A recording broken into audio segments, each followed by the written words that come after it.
Hi, thank you for tuning in. This is obviously a very challenging experience for everyone. And we have a unique opportunity to try and connect with each other despite these very significant obstacles. This Shabbos was supposed to be the Shabbos HaGadol drasha. In lieu of delivering this sermon on Shabbos HaGadol, giving it to you now, hope that we can learn together, go into Yontif with a bit more perspective, and I hope that this medium satisfies, qualifies as a fulfillment of the custom that is the Shul rabbi to deliver two significant speeches of note, relatively speaking, before Yom Kippur and the Shabbos before Pesach. I want to begin with a story. I do not know the origins of this story, and generally speaking, from this bima, do not like to share that which is not sourced properly, but we'll make an exception here. There's a story about a Jew named Samuel, a very capable, intelligent genius when it came to finances, and he was in need of a job. He got hired by a firm all the way out in Utah. And when they found out that he was Jewish, they said, "I'm sorry." This was many years ago. "I'm sorry, but we cannot hire you.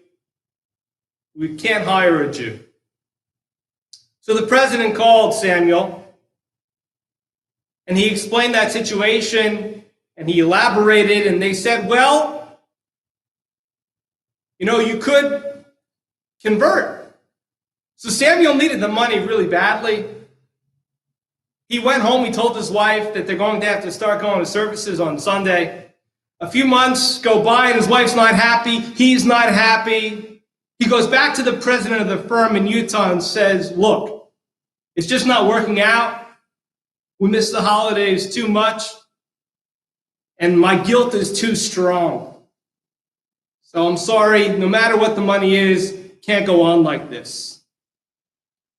And the president says, "Look, I didn't know it was that important to you, and we want you anyway. No problem, you can leave alone that whole converting idea." And Samuel was ecstatic. He went back home to his wife, and he was smiling. He ran to his wife and said, "You can't believe it, it's a miracle. This job, this unbelievable job that I really wanted, they're going to allow me to have it without needing to convert." And his wife looked at him. She was so angry. And he said, "Why are you so angry? This is what you wanted. You wanted us to be Jewish and celebrate the holidays and have things as they were." She turned to him and she said, "Of course, that's what I want to do. But not 1 week before Pesach." It's hard to tell a joke on YouTube. Not sure if the joke lands or not. But the moral of the story is that Pesach can be very stressful. And it's very difficult for us to wrap our head around everything that there is to do. And especially now, when things are all out of sorts and we're collectively disoriented, especially as Torah Jews. But there is a positive to stress. There is a positive to losing one's mind a little bit, as we do often before Pesach with our extensive cleaning and all the laws that we have to be careful of. So the Gemara tells us that how are you successful when it comes to Torah learning in Torah living. So we're taught that Mishamemis Atzmo Aleha. If you want the learning that you do when it comes to Torah to take hold and really grab hold of you, you have to kill yourself over it. Now, not in the literal sense, obviously, but like when we were in school and somebody said, "Oh, I really killed myself for that test." There's a certain dedication, there's a certain tension that needs to exist when striving for Torah excellence. So this stress before Pesach, stress when acquiring Torah knowledge, that's all critically important. And more than that, when it comes to fulfilling another mitzvah, the mitzvah of tshuva, of repentance. So the Gemara tells us, how do you fulfill the mitzvah of repentance? In the discussion between the students of Rabbi Eliezer and Rabbi Eliezer in the Talmud. And the principle is, Adam Yodea, Ezehu Yom Yomos. Does a person really know when a person's life is going to end? We never know. We never know what's going to happen. No, nobody knows what's going to happen. So each and every day, we need to make sure that we are whole with the Almighty, with our Creator, and we need to do tshuva every day. It's a very stressful way to live, but there's a certain truth behind that pursuit and behind that journey because we never know what's going to happen. A last example of a Gemara relating to how stress can be a positive is there's a conversation between Ben Dama and his teacher, and he says, I spent my whole life, each and every day, studying Torah. How and when can I go ahead and study secular studies? He wanted to study Greek. And the answer that we read about in the Gemara to Ben Dama, and a real ethic or value, is the following answer. Shah she'ena lo min hayom v'lo min halayla. During a time that's neither day nor night. In other words, the message was Torah is so important that you need to find the time, but it's going to be hard to find the time. And successful living has a lot of difficulty connected to it. Lastly, and I think most importantly for the time that we're living in, for this opening discussion before we get to the crux of the matter, are the words of King Solomon. Shlomo Melech says, Da'aga v'lev ish yashchena v'davar tov yisamchena. So a person has worry in their heart. Let them speak. Let a kind word gladden their heart in response. And the Gemara says, a person should remove it, and then his fellow can gladden it. Or another opinion is, and this I think makes a lot of sense, express your worry, your concern with another, and let them gladden it. You and I are experiencing great tumultuous times, very difficult times. And make sure that you have someone to speak to. If you don't have someone to speak to me. But the stress and the tension can be a positive. It can lead to great creativity, to great ingenuity, to all sorts of ideas that we wouldn't have had otherwise. But the truth is that we still have difficulty and challenge with our circumstances, and we need to speak about it.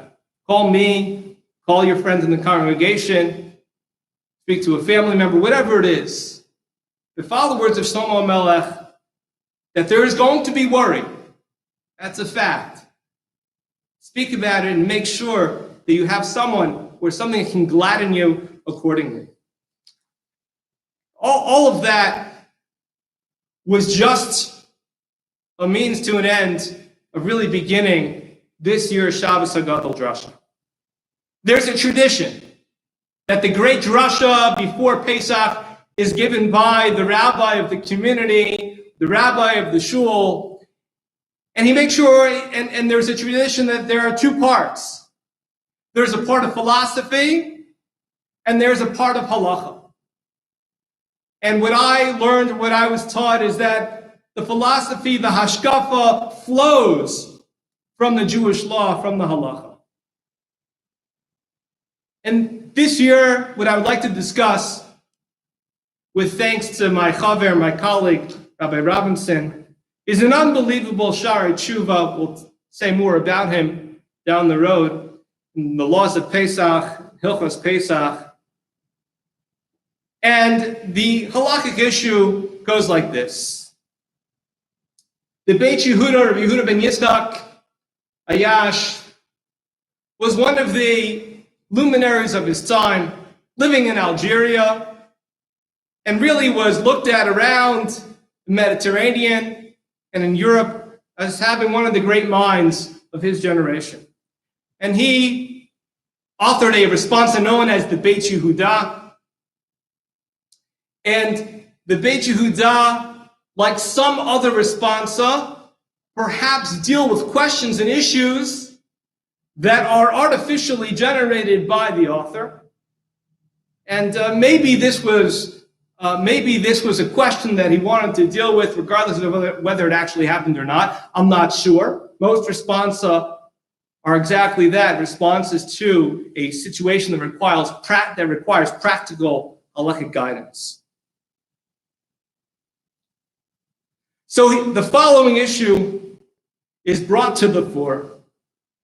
He says there are two people sitting in the desert,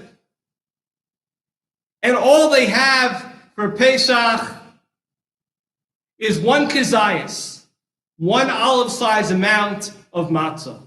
They might have other provisions, but when it comes to fulfilling the mitzvah of matzah, all they have is this one kezias of matzah. And we'll see why the amount is so important. And they had to decide between them who was going to get this amount, who was going to get this kezias, this olive-sized amount, heretofore kezias. And the Beit Yehuda has a number of suggestions. First, he suggests who is primary in stature. There are two individuals. Perhaps one of them is greater with his deeds and his wisdom than the other. But recognizes, generally speaking, you have two individuals. How is it going to be determined who's greater than the other? The second suggestion is, since he does away, it's not practical, the first suggestion. The second suggestion is that you look at proximity. Okay, here is this kezias of matzah. Who is closer to it? Whoever's sitting closer, then they should have priority, and it will be theirs. Again, perhaps that is too difficult to ascertain. Perhaps they're equidistant. What are you going to do? Get out a measuring stick, and that also is not practical. Another suggestion, based on the Gemara, is he suggests a lottery. And he gives an example where there was a time when Jews went to the Mikdash, they went to the temple, and they voluntarily made donations. And they made donations, and they got in line, but sometimes it wasn't clear who got there first. So there used to be, at some point, a competition.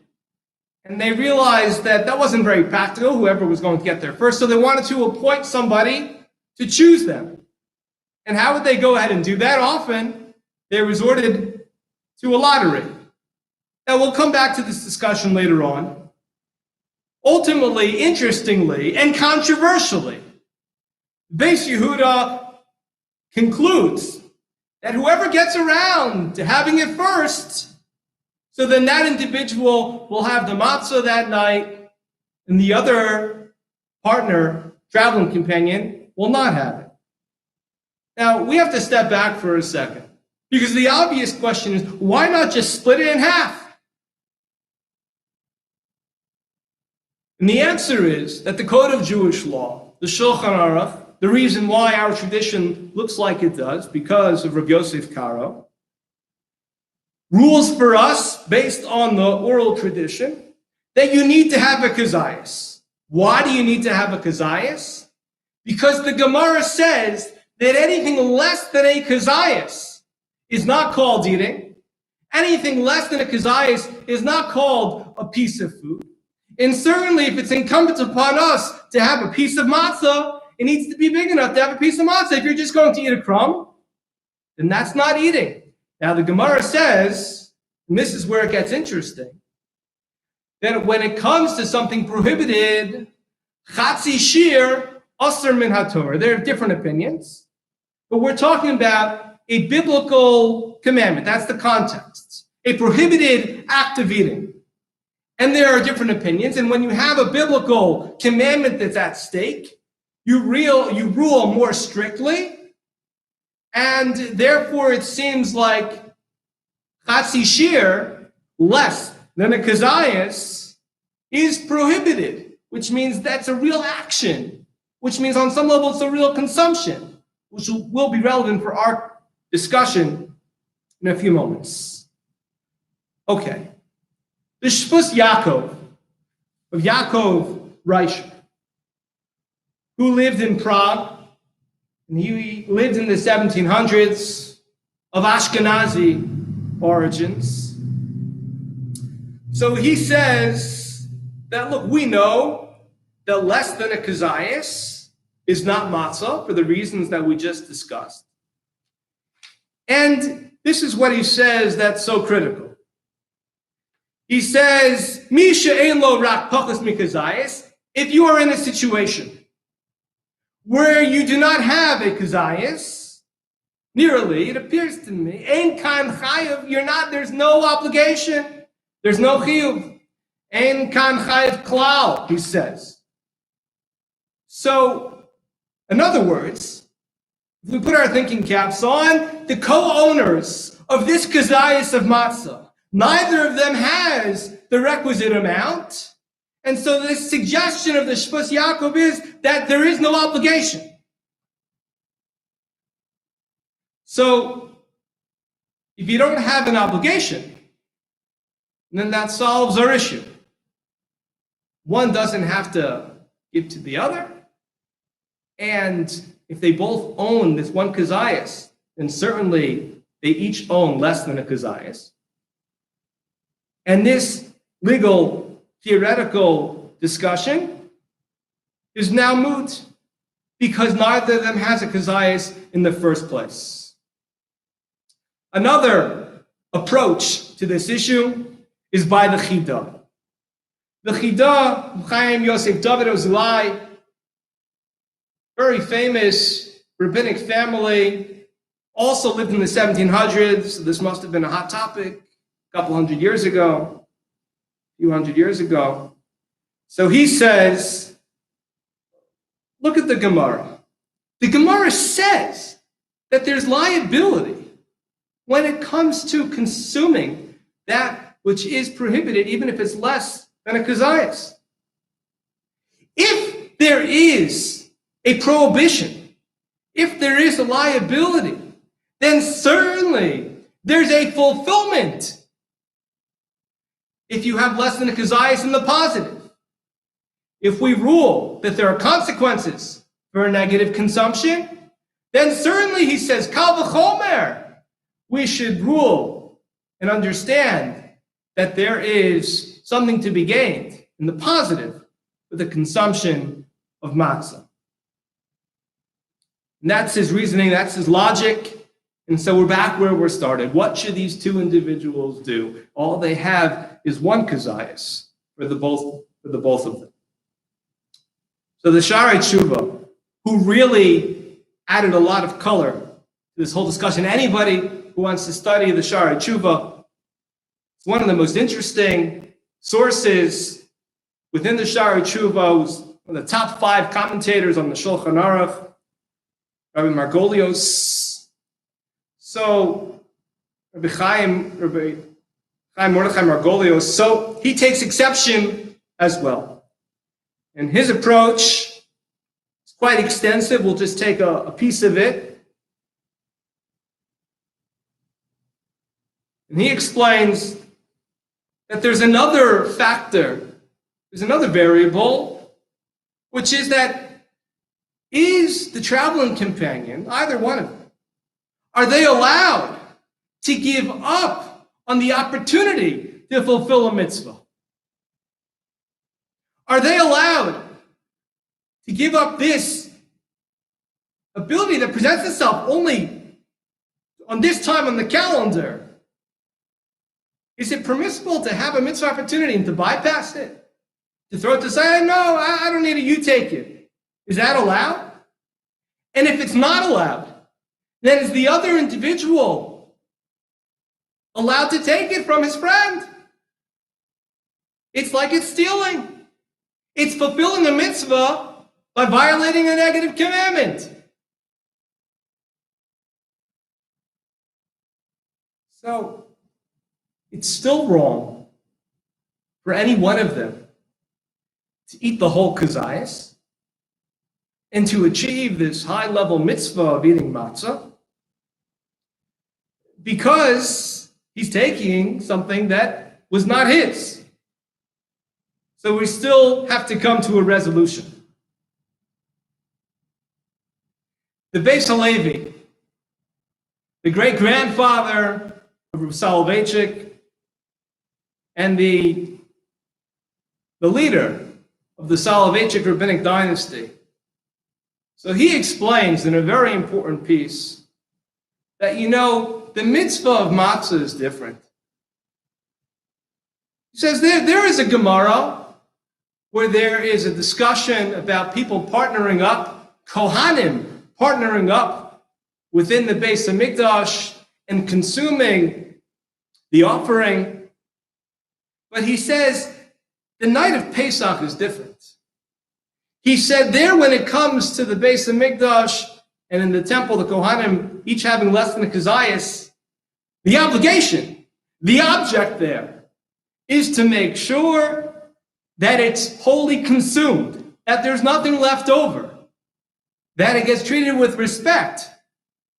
Here on matzah, with regards to matzah, the main issue is that the individual, the gavra, is partaking, that he or she themselves are consuming a kazayas and have the minimum amount that is called eating. Not that the object of food is consumed, but that the individual is involved with a certain level of consumption. So that's what's at stake. So, if we pause for a moment, and we think about all the sources that we just talked about, in terms of less than a kazayas, in terms of surrendering opportunities to do mitzvos,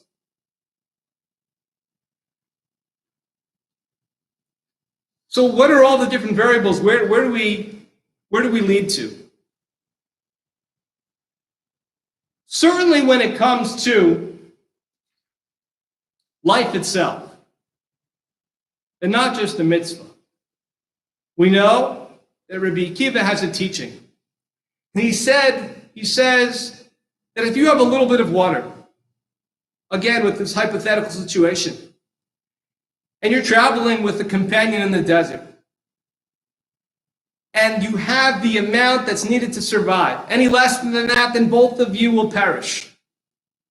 He says a person needs to look at their water and understand that they have a responsibility, that they're not allowed to go ahead and to kill themselves. They have a responsibility to themselves.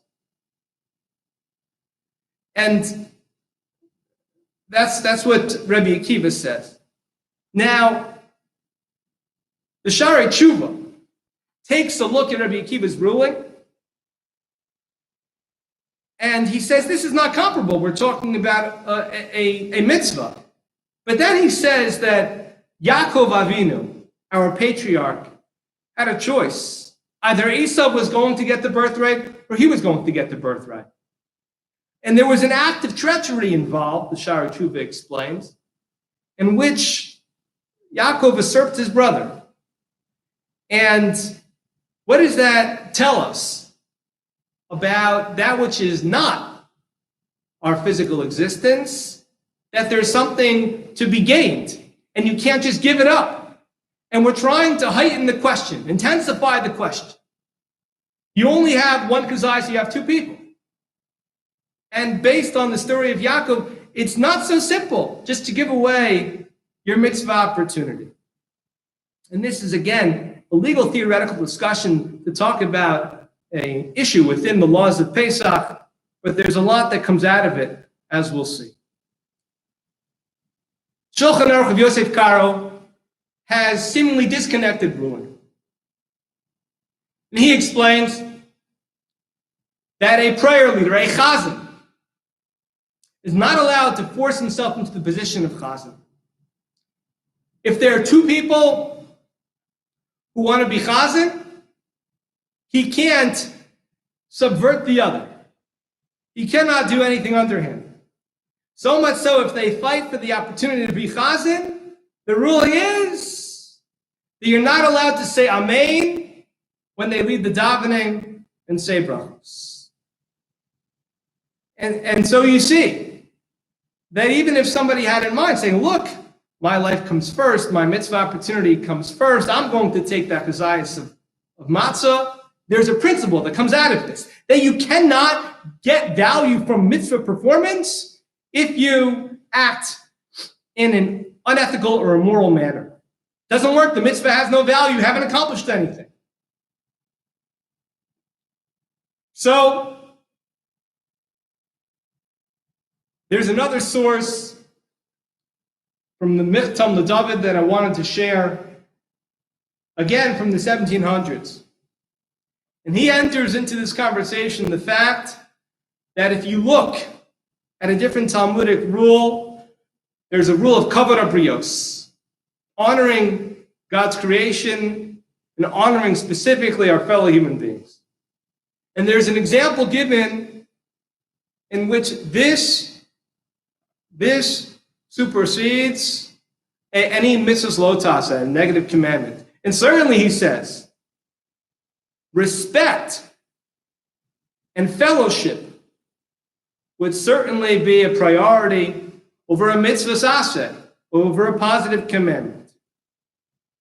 And even the Maharsha, a very important and famous Talmudic commentary from a couple hundred years ago, says that Rabbi Akiva, who said that your life comes first if you only have that amount of water, he's only talking about if you own it. If you don't own it, you can't take water that was ownerless that will result in the dying of your fellow. Rabbi Akiva would even say, despite this famous teaching of his, that both would need to die because you cannot cause this to happen to your fellow. Now, what is the conclusion? Well, what's the end? What's the end? I want to share with you the words, because the words are extremely powerful. And if you haven't listened until now, consider the words here of the Shari Tshuva. Shari Tshuva says, what should be done? Rabbi Margolius wants to tell us. Beginning of the 1800s, what should happen? He says, Tov shah mitzvah b'shleimusa v'yoser gadol ma'od me'aschar iksas mitzvah she'ekayim ba'atzman. This is his ruling in the final conclusion. That it's better for a mitzvah to be done completely, in his opinion, than for you to have a little bit of merit from your actions. Look, if the mitzvah gets fulfilled in its entirety, whether it's you or your fellow,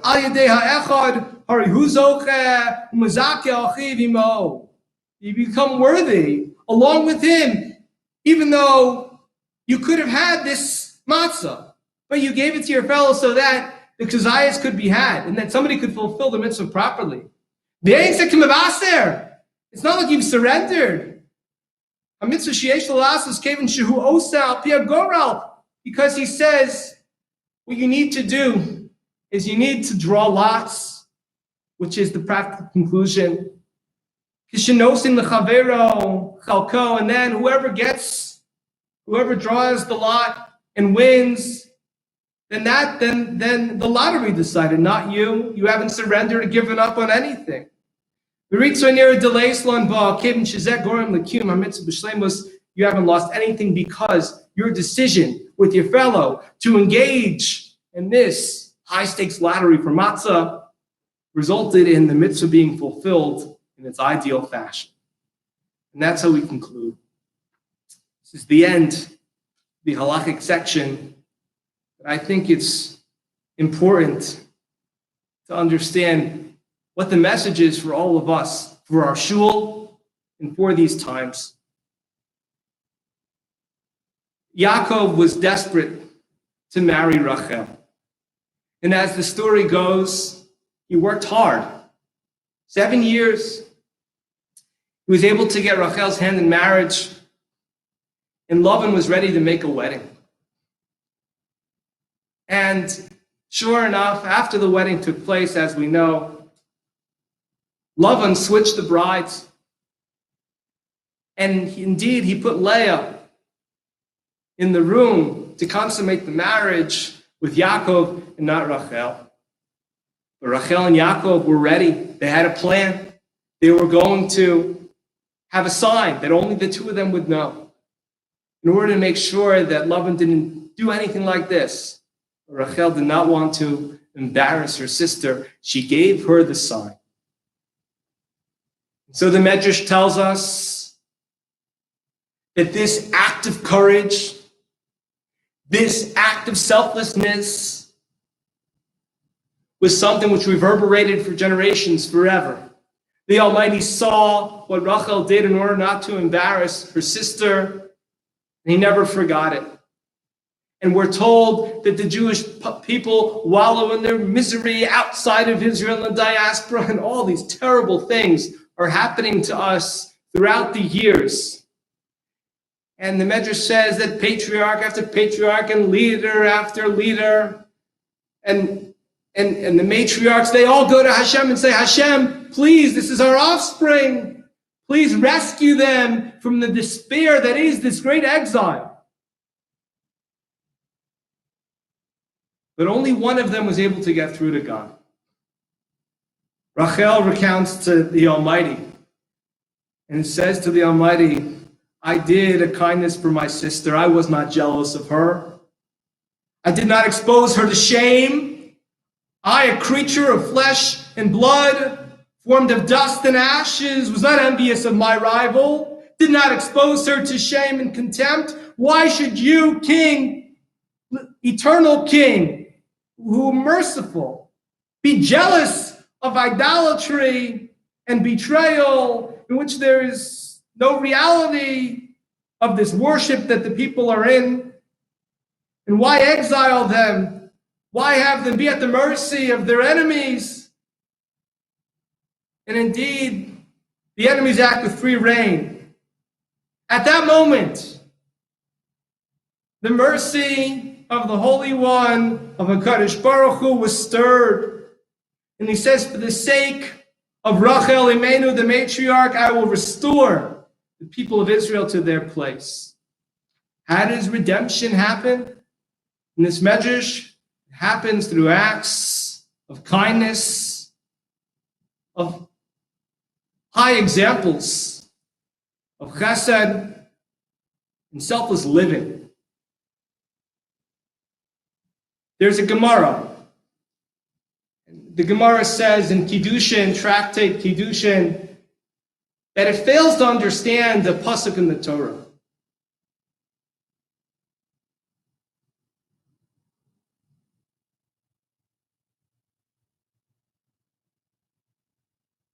And it's a pasuk in the prophecy of Yeshayahu.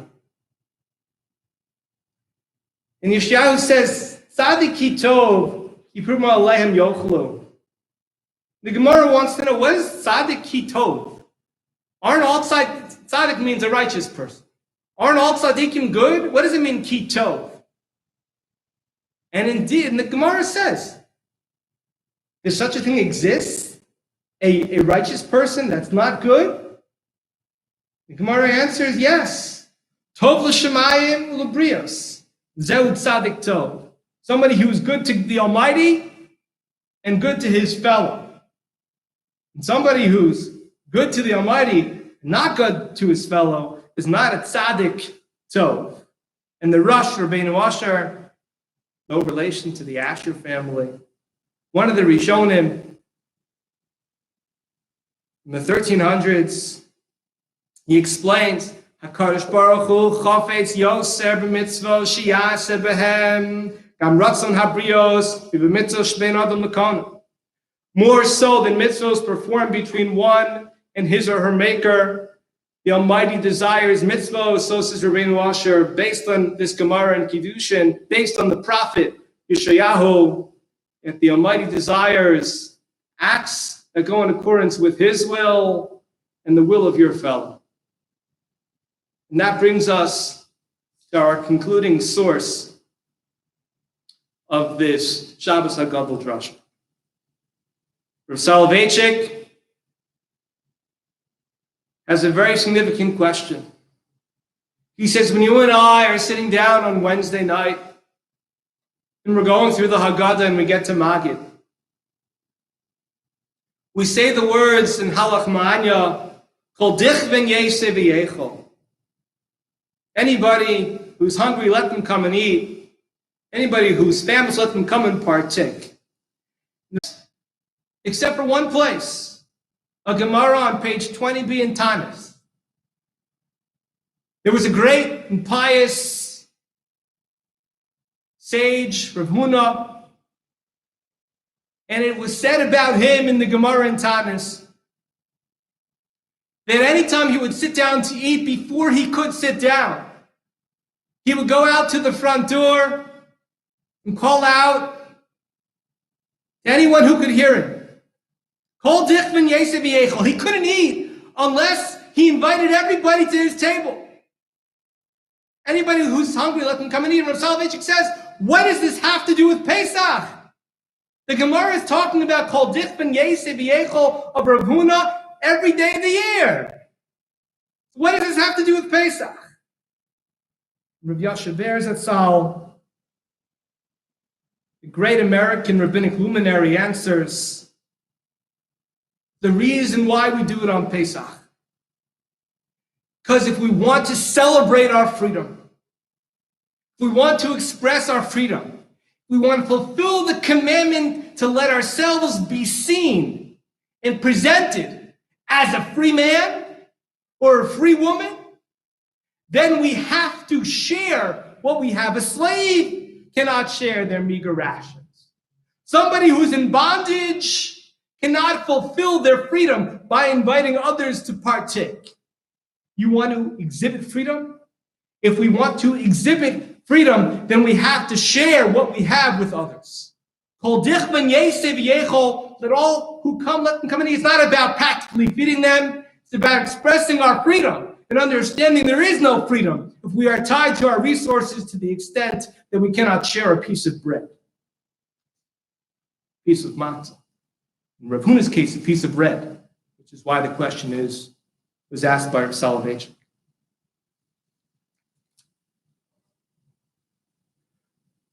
So, ladies and gentlemen, when we look at our tradition and what the Torah has to say about the seriousness of mitzvos, not giving up on them easily, about the seriousness of life, about the seriousness and extensive discussion regarding Pesach fulfillment, matzah fulfillment, let's take this message with us.